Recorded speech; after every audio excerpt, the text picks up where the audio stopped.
A new intensive study out of the Ohio State University shows that conservatives are far more likely to believe fake news than liberals.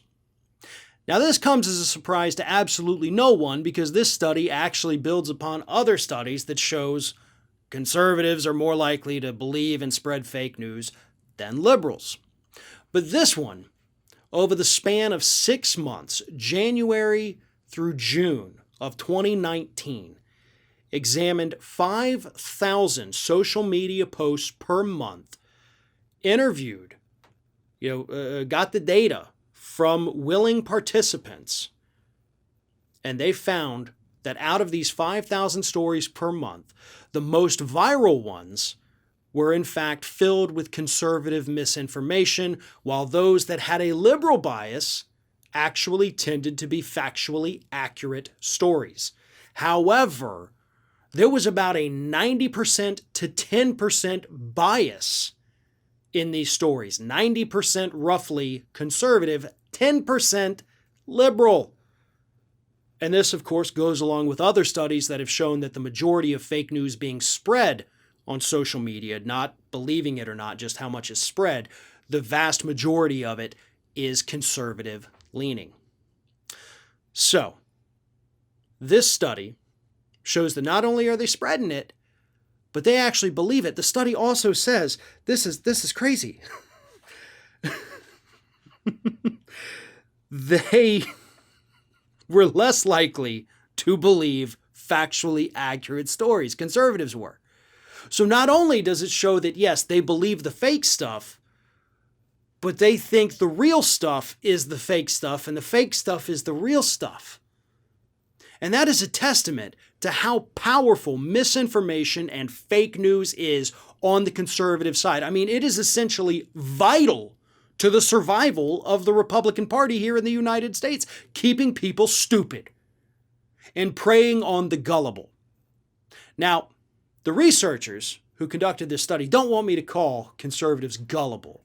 They didn't reach out to me specifically, but they said, it's tempting to try and read this as evidence that conservatives are more biased or somehow psychologically predisposed to misperceptions. We can't say that. Okay, you can't say that, but I'm going to say that.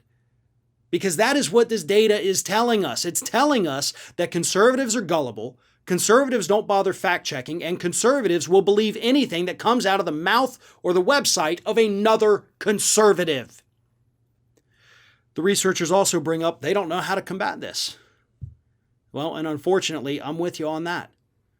When you look at the conservative propaganda machine in the United States today, there is no other propaganda that has as much of a reach and as much impact as that coming from these conservative institutions. And I'm talking about all of them.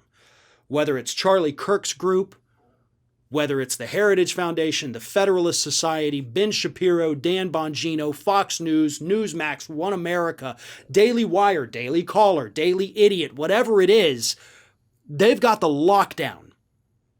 And they have a well-financed machine behind them. Because if they're not taking corporate money, like Charlie Kirk is, and all these other Heritage Foundation, Federalist Society groups, then they're making enough on their own, like Ben Shapiro. Last I checked, I think Ben Shapiro has a couple million YouTube subscribers. That dude's set. He doesn't need outside money because he has enough to keep this thing going forever.